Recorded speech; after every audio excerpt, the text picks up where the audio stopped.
The ultimatum landed on the table with a thud, sharp, final, and echoing louder than her voice. You better start treating my husband with respect, or you'll be the one out on the street, my daughter said, her eyes cold, jaw tight. In that single breath, something inside me snapped.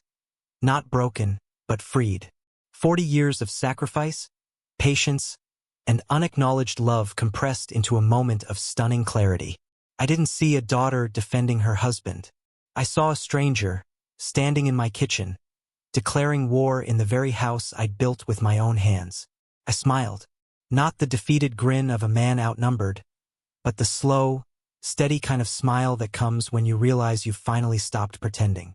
Thank you, Maya, I said, voice calm and deliberate. You just made things much easier than I expected. She blinked, confused by my composure. Her husband, Arjun, leaned against the counter, trying to look victorious but failing miserably. The silence hung thick between us, the kind that arrives just before a storm. 3 days earlier, I'd stood at this same counter, noticing a simple coffee stain on the granite. I'd asked gently 3 times that week for them to use coasters. A small thing, a reasonable request in one's own home. Arjun had sauntered in, wearing yesterday's clothes, hair a mess, and his usual smirk of careless entitlement. He poured himself coffee into my favorite mug, the one Maya had gifted me for Father's Day years ago, and set it down, steaming directly on the granite. Again. Morning, I'd said, watching the ring form beneath the cup. He didn't even look up. Morning, he mumbled, already lost in his phone, the sound of some battle game crackling from its speaker. There are coasters right there, I said, pointing to the neatly arranged ceramics set by the machine. He finally looked up, annoyance flickering in his eyes. Are you really micromanaging my coffee routine now? That word, micromanaging, stuck in my chest like a splinter. I had built this kitchen with my own hands, chosen every fixture, every finish. Asking someone to respect it wasn't control. It was courtesy. I'm just asking you to protect the countertop, I said, keeping my voice steady. You know what's unreasonable? He shot back, straightening like he'd rehearsed this fight. Living in a house where you can't even relax. Where someone's always watching, always criticizing, always waiting for you to mess up. I stared at him, realizing the irony of being accused of control by a man who contributed nothing. No rent, no bills, not even gratitude. I'm not criticizing, I said slowly. I'm asking for basic consideration. Basic consideration? He laughed, cold and short. Like the kind you show when you make your daughter's husband feel like a criminal in his own home? There it was, the phrase that had been creeping into their conversations lately. His own home. This isn't your home, Arjun, I said evenly. It's mine. And I'm asking you. Ah, there it is, he interrupted, slamming the mug down hard enough for coffee to spill across the counter. Your house, your rules, your everything. We're just guests, right? That's not what I said. It's exactly what you said, he barked. You can't stand that Maya chose me. You can't handle that she's not your little girl anymore. Before I could answer, Maya's voice sliced through the room like a blade. Dad! She stood at the doorway, her face pale, her tone sharp with the weariness of someone who'd already chosen a side. What's going on? She asked, walking straight to Arjun and resting a hand on his arm, a gesture so small yet so deliberate. Your father's having another episode, Arjun said, sighing theatrically. Apparently, I can't even drink coffee without being accused of disrespect. An episode? I repeated, the word sour on my tongue. Maya turned to me, disappointment already set in her eyes. Dad, we've talked about this. You can't keep picking fights over every little thing. Every little thing. I felt something inside me twist. Not in anger, but in grief. I'm asking him to use a coaster, I said. That's not picking a fight. It's not what you say, Dad, she replied, her tone calm and patronizing. It's how you say it. You make him feel unwelcome. I almost laughed. Unwelcome. In my own home. Sweetheart, I said softly. I think you're misunderstanding. No, Dad. She cut me off, voice rising. You can't accept that I'm married now, that my life isn't about you anymore. For a moment, everything went quiet. My hands stopped trembling. The ache behind my ribs stilled. That's not what this is about, I said, my voice even. Isn't it? Arjun chimed in, eyes gleaming. Every day it's something new. The way I park, how I eat, how I breathe. Nothing I do is good enough for the man who thinks he owns the world. Maya nodded beside him, her face set like stone. You better start respecting my husband, Dad, or you'll end up on the street. And that was it. The moment when love turned into something unrecognizable. I didn't argue, didn't shout. I simply smiled, slow, deliberate, unsettling. Thank you, I said, meeting her eyes, for making this decision so much easier than I expected. The silence that followed wasn't peace. It was the kind that comes before everything changes. 3 days later, when the eviction notice landed on their apartment door, it wasn't my phone ringing. It was theirs. 3 days later, the morning sunlight spilled through my kitchen window, glinting off the faint coffee ring that had become a symbol of everything wrong in my house. The granite shimmered like it was mocking me. A small, circular stain representing months of unspoken resentment. That morning, I wasn't thinking about revenge or pride. I was just thinking about peace. Something as simple as drinking a cup of coffee in silence without feeling like an intruder in my own home. But peace didn't last long. Arjun wandered in, his hair disheveled, wearing the same shirt from yesterday. He didn't look at me when he reached for my favorite mug again, the same one Maya had given me 5 years ago, back when Dad still meant something gentle. He poured coffee, set the mug down without a coaster, and stared at his phone. Morning, I said. He grunted something that could have been a word. Arjun, there are coasters right there, I said, nodding toward the neat stack beside the machine. He didn't even look up. You're seriously going to start this again? I just don't want the countertop ruined. He set the mug down louder this time, coffee sloshing. You know what's ruined? Living here. Every day feels like I'm being judged for breathing wrong. I stared at him, the man my daughter defended like a soldier on the front line. A man who hadn't worked in 6 months, who ate my food, used my electricity, and still somehow felt entitled to call this his home. You're living rent-free, Arjun, I said calmly. I don't think a coaster is too much to ask. He scoffed. You think because you pay bills, you get to treat people like garbage? I think because I pay bills, I replied. I have the right to expect respect in my own house. He leaned forward, his tone sharp, rehearsed. You can't stand that Maya doesn't depend on you anymore. You can't stand that I'm part of her life now. Before I could respond, Maya appeared, drawn by the tension she always claimed I caused. Her eyes darted between us, and I saw something that chilled me. She wasn't analyzing who was right.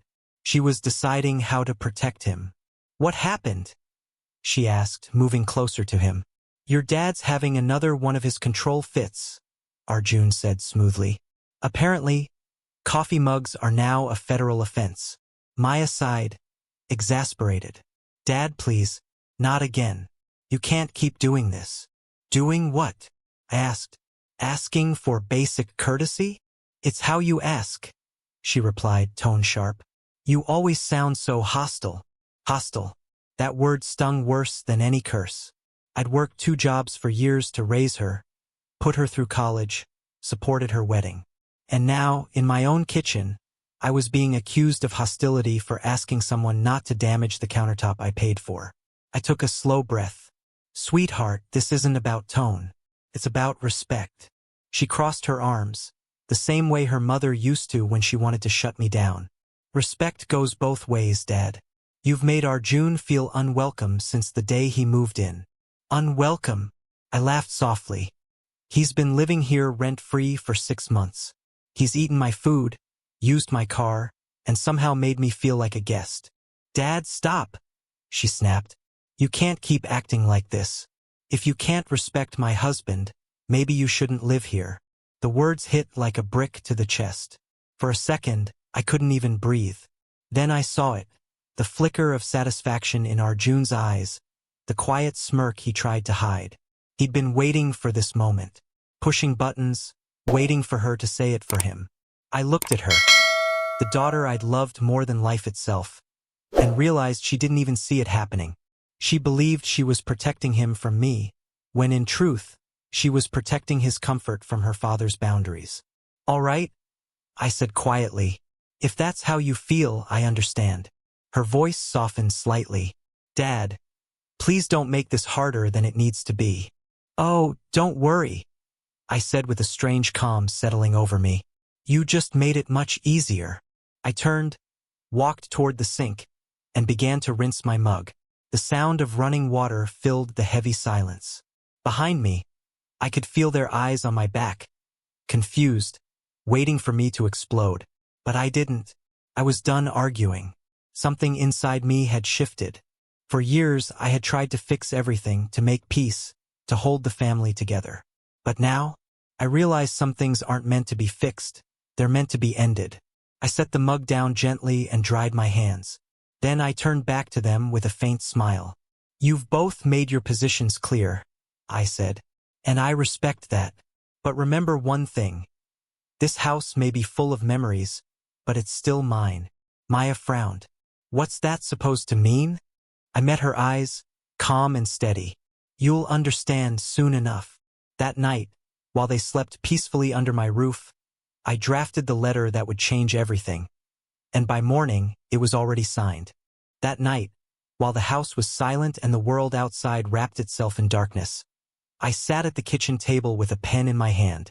The same table where my daughter had thrown her ultimatum hours earlier now held something far quieter, but far more final. The letter sat neatly before me, its language cold, professional, and absolute. A 30-day notice. No drama. No shouting. No pleading. Just a boundary written in black ink. I'd already spoken to a lawyer earlier that evening. A kind man named Mehta who didn't ask for explanations. He just listened, nodded, and said calmly, "You've got every right. They're guests, and guests can be asked to leave." By the time I signed my name at the bottom of that letter, I felt lighter than I had in months. It wasn't vengeance. It wasn't even anger anymore. It was clarity. When dawn came, I made coffee the way I liked it. Strong, quiet, unhurried. The smell filled the air, mingling with the faint hum of the refrigerator.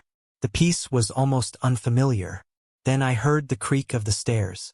Maya appeared, half asleep, her hair messy, eyes squinting. She'd always been beautiful in the mornings, back when she'd come down as a teenager asking me to braid her hair before school. That memory hit like a ghost. Sweet, painful, and gone too fast. "Morning," she mumbled, grabbing a mug.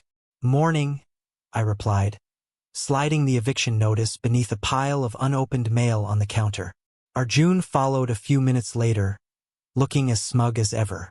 He didn't say a word, just poured coffee into my mug again and set it on the countertop without a coaster.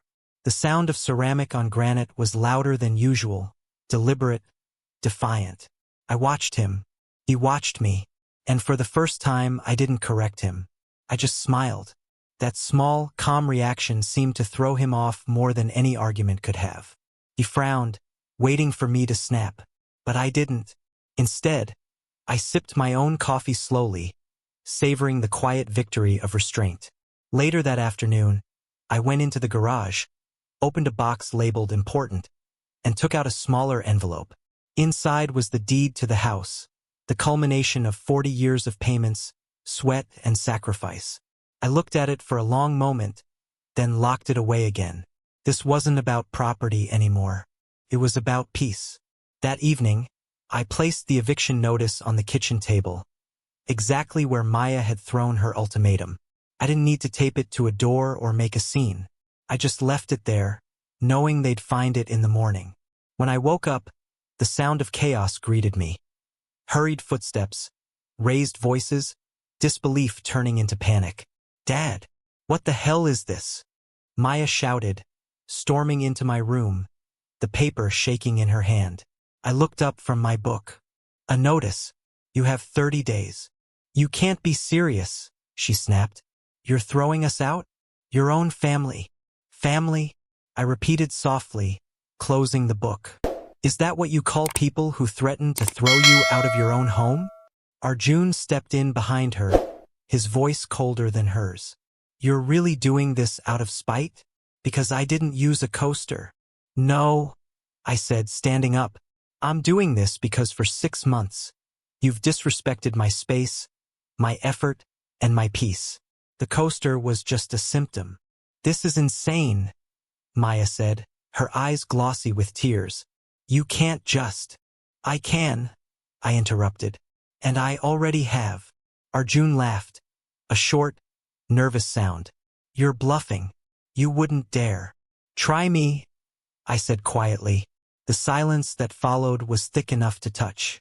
Maya's lips parted as if to speak, but no words came. Arjun just stood there, jaw tight, a muscle twitching near his temple. Finally, she dropped the paper onto my nightstand. You'll regret this, she whispered. I didn't respond. I just watched as they left, the door slamming behind them, the sound echoing down the hallway like the end of a song that had gone on too long. When the house grew quiet again, I sat back on the bed, the morning sunlight painting gold lines across the floorboards. For the first time in years, the silence didn't feel heavy. It felt earned. I didn't check on them that day, didn't wonder if they were angry or scared. Instead, I cooked myself breakfast, real bacon, eggs the way I liked them, toast buttered just enough. I ate alone and realized how good food tastes when it isn't seasoned with resentment. By evening, their voices had softened. I heard the hushed tones of whispered conversations through the walls. Plans being made, strategies being discussed. They thought I'd fold. They thought I'd cave like always. But this time, they didn't understand. I wasn't fighting them anymore. I was freeing myself. I went to bed early that night, slept deeper than I had in months. And when I woke up the next morning, the house felt lighter, almost as if it was breathing again. But the peace didn't last. It never does. Because when I came downstairs, I found Maya in the kitchen again. Only this time, she was cooking breakfast. My favorite. When your enemies start acting kind, it's never peace, it's strategy. And that morning, I realized they were planning something. The smell of bacon woke me before the alarm did. For a moment, I thought I was dreaming. The rich scent filled the air, warm, familiar, and nostalgic enough to make my chest tighten. I hadn't smelled real bacon in months. Ever since they moved in, we'd been eating whatever Arjun called budget-friendly alternatives. Turkey bacon, plant-based this, low-fat that. All the things that sounded like sacrifice but cost more peace than money. But that morning, my house smelled like it used to, like mine. I slipped on my robe and made my way downstairs, expecting quiet. Instead, the kitchen looked like a commercial for family bliss. Sunlight spilling across the counters, dishes neatly arranged, and Maya standing by the stove, humming. Arjun sat at the table, freshly showered and flipping through a newspaper of all things. I paused in the doorway, every instinct on high alert. It looked perfect. Too perfect. Morning, Dad, Maya said cheerfully, flipping bacon with practiced grace. I made your favorite breakfast. Thought we could sit down together, like old times. Like old times. The phrase hit hard. Because old times didn't need effort or staging, they just were. This was theater. That's thoughtful, I said, taking my usual seat, the one I hadn't comfortably sat in since they moved in. Arjun smiled without looking up from the paper. Morning, sir. Maya's been up early. Wanted to do something nice, sir. The word rolled off his tongue awkwardly, like he'd rehearsed it in front of a mirror. Maya set the plate in front of me. Bacon crisped perfectly, eggs done just right, toast golden brown. Everything exactly how I liked it. Even the coffee smelled like the premium roast I used to buy before I started budgeting for 3 instead of 1. She sat down, smiling too brightly. I know things have been tense. Maybe we all said things we didn't mean. A little too emotional, maybe, Arjun added, setting his paper aside with a heavy sigh. I've been stressed. The job thing, it's been hard. Guess I took it out on everyone. The job thing. 6 months of unemployment suddenly reduced to a temporary inconvenience. I cut into the eggs, letting the yolk spread across the plate. Perfect. Controlled. just like their performance. Maya leaned forward slightly. We just want to move forward. Be a family again. No more arguments. No more misunderstandings. I took a sip of coffee. Strong, smooth, the kind that used to make my mornings whole. It was almost convincing. Almost.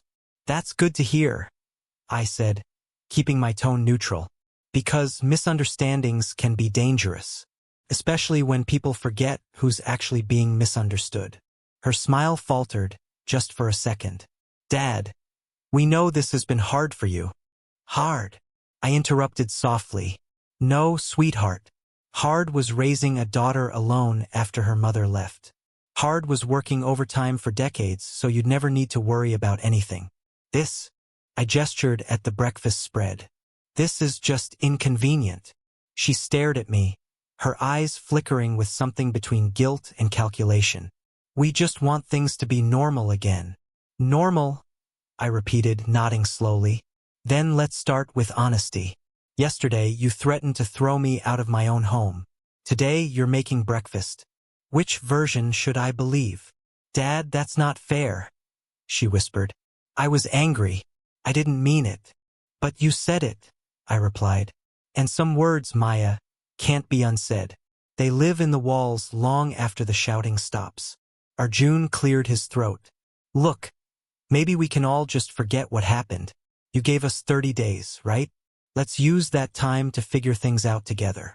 I looked at him, really looked at him. His posture, his tone, the cautious diplomacy in his words. This wasn't a peace offering. It was a strategy session. This breakfast, I said, standing up slowly, was wonderful.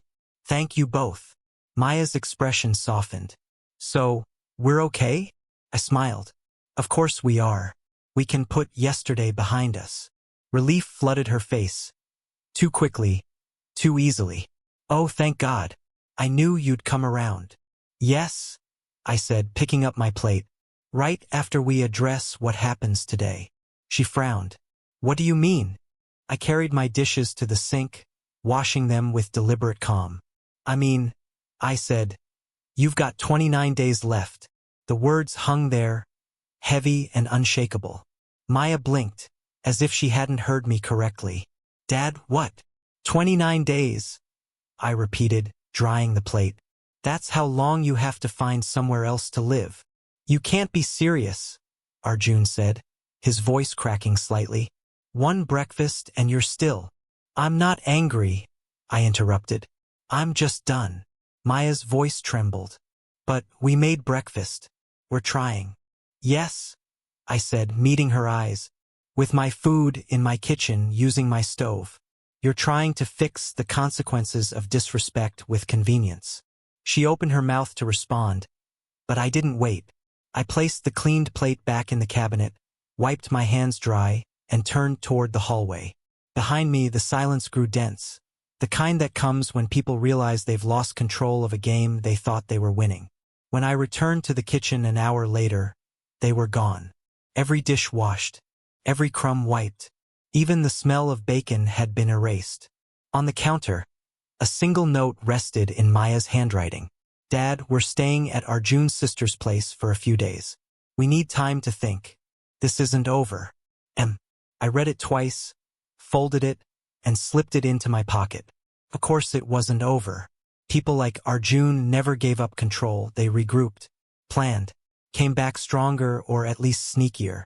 I poured myself another cup of coffee, letting the warmth settle through my chest. The house felt alive again, quiet, still mine. Then I picked up my phone and made a call. Mr. Kapoor? I said when the voice answered. Yes, I'd like to schedule that property evaluation we discussed. The sooner, the better. By the time they came back, the for sale sign was already standing on the lawn, and they weren't alone. The house had never been quieter. For 3 straight days, I moved through my own home like a man rediscovering sacred ground. Every room felt bigger, cleaner, as if it had finally exhaled after months of suffocation. The dishes stayed clean. The air smelled of lemon polish and coffee. Even the sound of my own footsteps on the hardwood floor was a kind of music. On the 4th morning, a white SUV pulled into the driveway. I saw it through the curtain while I was finishing my tea. My stomach sank. Not from fear, but from the familiar sense that peace never lasts long enough to enjoy. They were back. Maya stepped out first, wearing the kind of cautious smile people wear when they're about to manipulate someone they still think is naive enough to believe them. Arjun followed, holding her hand. But there was a third person, someone I hadn't seen in years. My breath caught for just a second. Diane, my ex-wife, Maya's mother. The last time I'd seen her was at Maya's wedding. The same day she told me, "You always have to win, don't you, Richard?" Before walking away for good. Now she was here, wearing the same expensive perfume that used to cling to my clothes for hours after an argument. Her face looked carefully neutral, but her eyes were sharp, calculating. I opened the door before they could knock. "Well," I said, leaning against the frame, "this is unexpected." "Hello, Richard," she said smoothly, her tone rehearsed. "You look well." "Do I?" I replied. "Retirement must be treating me better than marriage treated you." Her lips tightened, but she recovered quickly. "Maya called me. She's worried about you." "I'm sure she is," I said. "About this situation," Diane continued, glancing around the porch like she was appraising the property. "She says things have gotten out of hand. That you've been—" She paused delicately, choosing her words. "Not yourself lately." "Not myself," I echoed. "That's one way to say I finally started standing up for myself." Diane sighed, that same long-suffering sigh I remembered too well. "Richard, you're overreacting. Throwing your daughter out? Over a few misunderstandings? That's not like you." I smiled. "You're right. It's not like the old me. The old me let everyone else walk over him in the name of peace." She frowned slightly, shifting tactics. "Maya told me you've been paranoid about money, accusing them of taking advantage, threatening eviction. That doesn't sound rational." I raised an eyebrow. "Paranoid? Diane, would you like to see the credit card statements?" She blinked. "Excuse me? The ones showing thousands of rupees charged to my accounts. Or maybe you'd prefer the grocery receipts, all paid by me. 6 months of bills, not a single contribution from your son-in-law." "Interested?" Her face faltered just for a second. "I'm sure there's more to it than that," she said carefully. "There is," I said. "But you wouldn't know, would you? You only show up when you're summoned." That hit home. Her eyes narrowed, and I saw Maya flinch behind her. "Richard, she's our daughter," Diane said finally. "She made a mistake. We both know you can be intense sometimes. Maybe she just needs some space." "She's had space," I said. "Half my house worth of it." "Please," Maya said suddenly, stepping forward. Her voice trembled, the confidence from her last visit gone. "I didn't mean to upset you, Dad. I thought maybe Mom could help us talk this through." "Oh, I'm sure she can talk," I said, keeping my tone calm. "But listening has never been her strength." Arjun bristled. "That's enough." I turned to him. "You're right. It is enough. 6 months of freeloading. 6 months of disrespect. And now you bring in reinforcements." "Richard," Diane said softly, her voice shifting into the tone she once used to end arguments. Honeyed, slow, condescending. "This isn't like you. You've always been reasonable." I took a step closer, meeting her eyes. "Reasonable is how I lost 20 years of my life, Diane. Being reasonable is why I ended up living with 2 people who think kindness is currency they can spend however they like." Her expression wavered. For the first time, I saw a flicker of uncertainty. "Maya," I said, turning to my daughter, "did you tell your mother what you said to me that day? About how I'd end up on the street if I didn't respect your husband?" Her lips parted, but no words came out. I didn't mean." "But you said it," I interrupted, my voice steady. "And now, instead of apologizing, you brought her here to make me look unstable." "That's not true," she snapped. "Then what is true, Maya?" I asked quietly. "That I imagined all this? That I forged the credit card bills? That the threat I recorded on my phone doesn't exist?" Diane's head snapped toward her. "Recorded?" Maya's face drained of color. Dad, please, I can play it for you if you'd like, I said. Might save us all some time. Diane's composure cracked, even if just for a heartbeat. She turned toward her daughter, realization dawning in her eyes, that she'd been dragged here under false pretenses. Maybe I should talk to her privately, Diane muttered. I think that's wise, I said. Ask her why she thought bringing her absentee mother into this would fix what her behavior broke. Her face flushed. I'm not absentee. When was the last time you called her before yesterday? I asked. Last Christmas? 2 years ago. She didn't answer. She didn't need to. The truth sat between us like a mirror no one wanted to look into. After a long silence, Diane straightened her purse strap. I think I should go. I agree, I said. She turned to Maya, her voice quiet, brittle. We'll talk later. Then she walked back to the SUV, the sound of her heels fading down the path. Through the windshield, I saw Maya's expression crumble. Arjun stared at the ground, his jaw tight. They left without another word. When the engine started and the car disappeared down the street, the porch fell silent again. The morning sun touched the freshly painted for sale sign on the lawn, making it gleam like something holy. My phone buzzed. A message from the real estate agent. Inspection complete. Excellent condition. We're ready to list. I typed back. Listed immediately. 28 days and counting. But on day 28, they didn't just come back. They brought the whole neighborhood with them. Day 28. The sun hadn't even cleared the horizon when the sound of murmuring reached my porch. It started as a faint hum, voices blending in a strange, uneasy chorus, and grew louder by the second. When I opened the door, I froze. A small crowd stood on my front steps. 6 of them, maybe 7. Familiar faces. My neighbors. People I'd shared years of barbecue smoke, tools, and laughter with. Front and center was Mrs. Henderson from 2 houses down, her gentle face lined with discomfort. Beside her stood Jim Martinez, still wearing his work jacket. Even old Pete from the corner house was there, fidgeting with his hat like a nervous schoolboy. And behind them, partially hidden but unmistakable, were Maya and Arjun. Of course. Richard, Mrs. Henderson said softly. We need to talk. I looked past her to my daughter, her chin high, her expression too calm to be genuine. The same calm I'd seen in Arjun's smirk before he knew I was about to ruin his comfort. About what? I asked, though I already knew. Mrs. Henderson took a deep breath. About what's been happening with your family. Jim nodded, adding in a tone that tried to sound neutral. Maya came by yesterday. She's very worried about you. There it was. The final weapon. When guilt, manipulation, and sympathy fail, paint the victim as unstable. I see, I said quietly. And what did she tell you exactly? That you've been acting erratically, Mrs. Henderson said carefully. That you've been threatening them, talking about money, eviction, saying strange things. Pete cleared his throat. She said you've been giving away your stuff for no reason. The coffee maker, the equipment. Sounded like, well, like maybe you weren't thinking clearly. Cognitive decline, Jim muttered under his breath. It happens, after retirement. I almost laughed. Not because it was funny, but because of how predictable it was.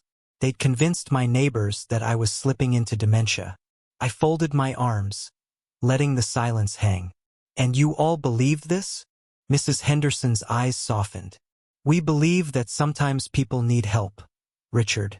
Retirement can be lonely. We thought, maybe we could all sit down, talk things through. Make everyone comfortable. Comfortable. The word tasted bitter.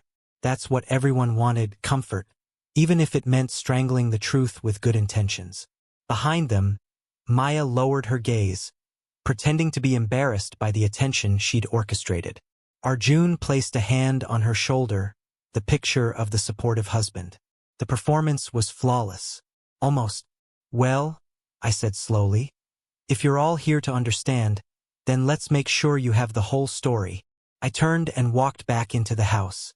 They hesitated, exchanging glances, before following me to the doorway. When I returned, I was carrying a large brown folder, thick, heavy, organized. I laid it gently on the patio table. This, I said, is what Maya calls wild accusations. I opened the first folder. Neatly arranged bank statements, utility bills, credit card records. Mrs. Henderson leaned closer, her expression shifting from concern to confusion to shock as her eyes scanned the numbers. 15,000 rupees in restaurant charges, I said calmly. Every month. All on my card. Not a single repayment. 6 months. Zero contribution to the household. Jim's eyebrows knit together. Wait. She said they were helping with expenses. I smiled thinly. Helping?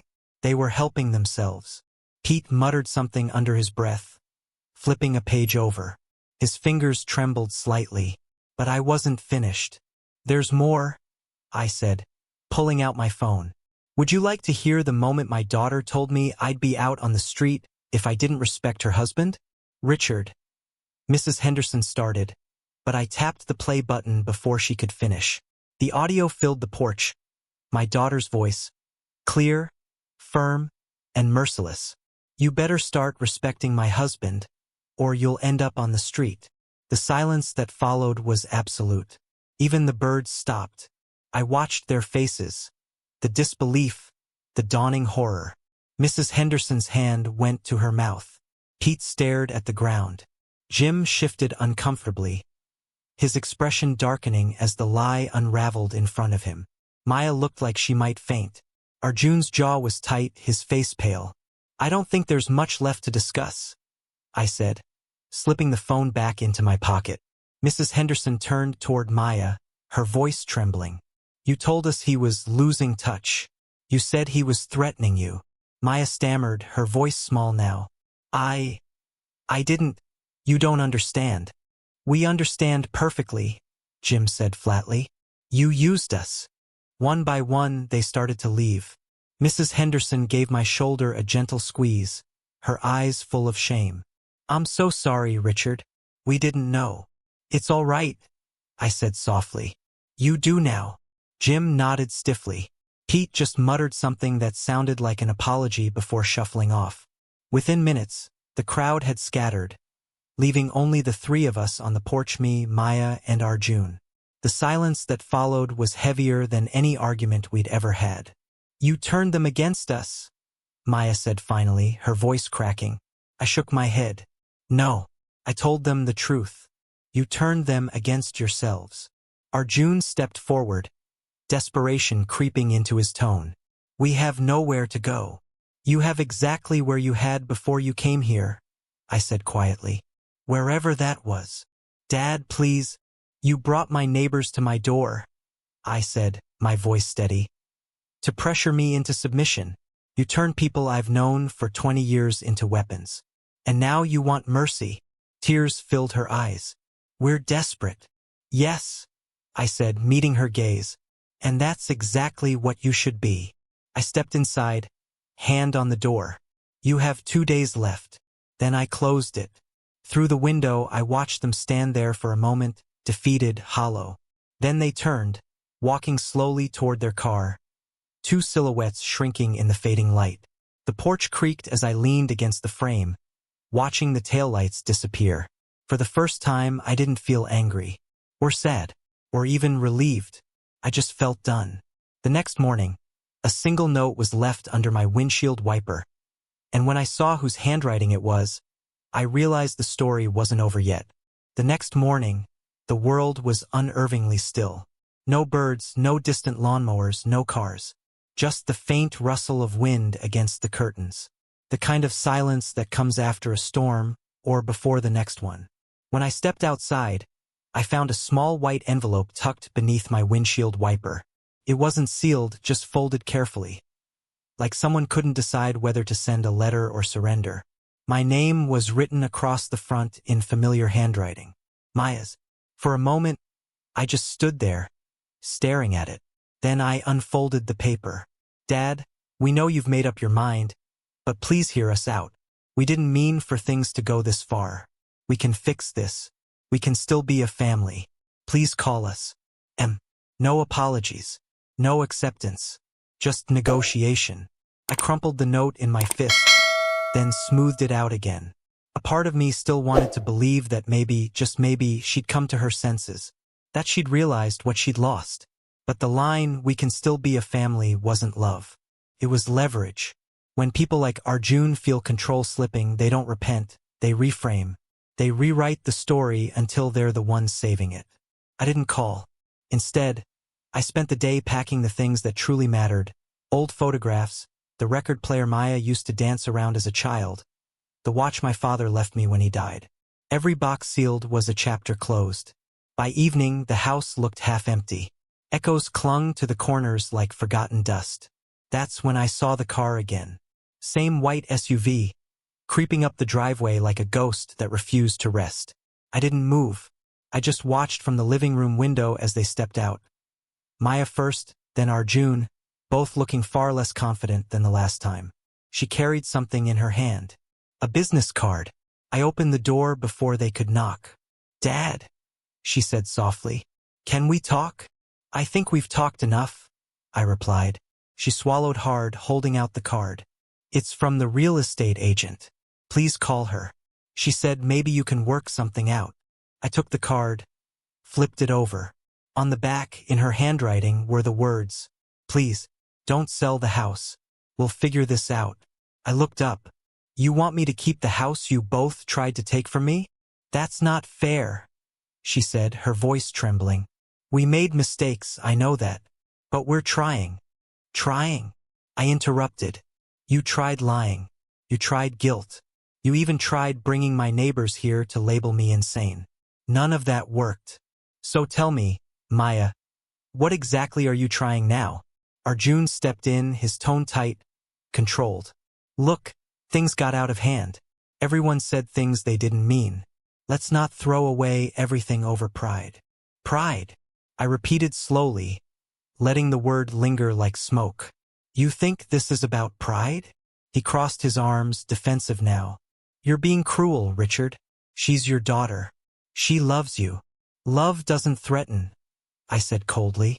"Love doesn't manipulate. Love doesn't call a man crazy in the house he built for his family." Maya's tears finally spilled, quiet and unguarded. "I didn't mean to hurt you. I know," I said, softer now. "But you did. And I can't unsee what I've seen." Her voice broke. "So that's it? You're just going to walk away?" I sighed, looking out at the fading light over the yard I'd mowed every Sunday for 40 years. "Sometimes walking away is the only way to stop drowning." She wiped her eyes, breathing unevenly. "I thought you'd always forgive me." "I did," I said, "until you asked me to forget." Arjun muttered under his breath, "You'll regret this." I turned my gaze on him, and for once he looked away first. "Maya," I said gently, "you still have a few hours before the deadline. Use them wisely. Don't waste them trying to rewrite what's already finished." She nodded slowly, lips trembling. "Goodbye, Dad. Goodbye, sweetheart." They walked back to the car in silence. When they drove away, I stood there until the sound of the engine faded completely.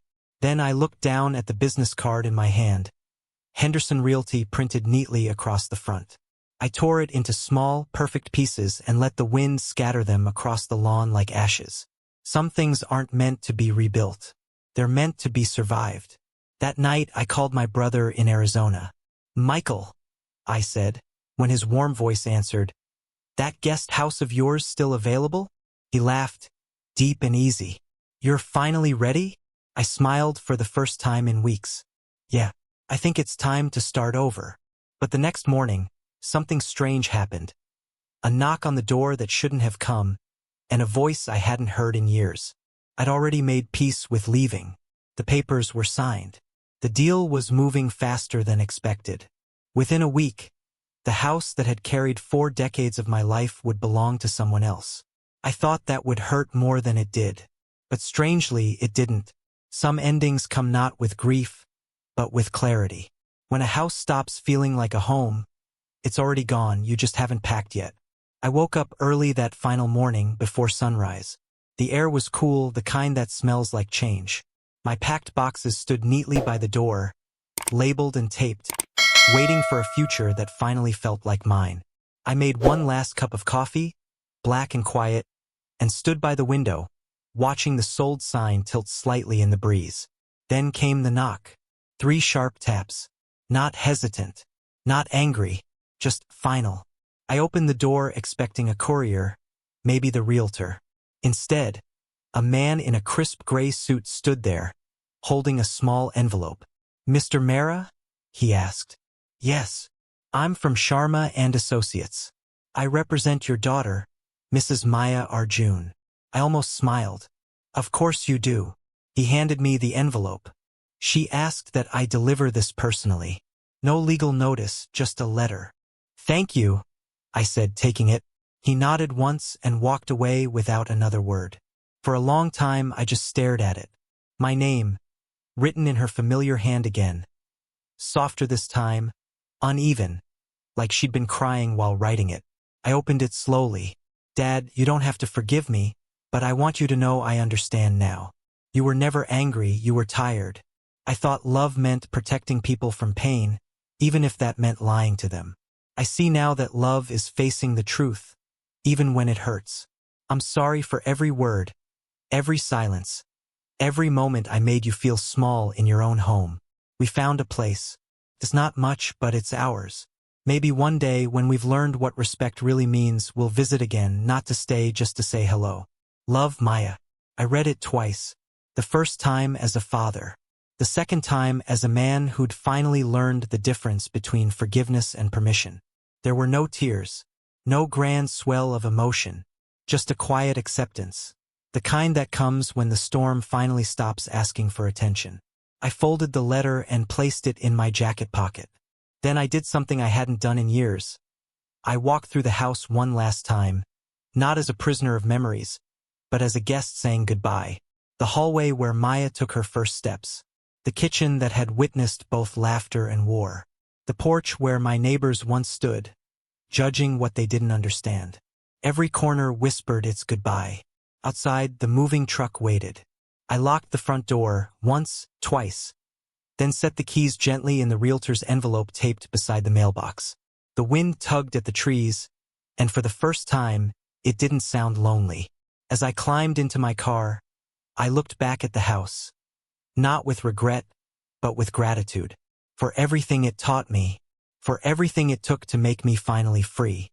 The road ahead stretched west, toward a small desert town in Arizona where my brother's voice and an unfinished chapter waited.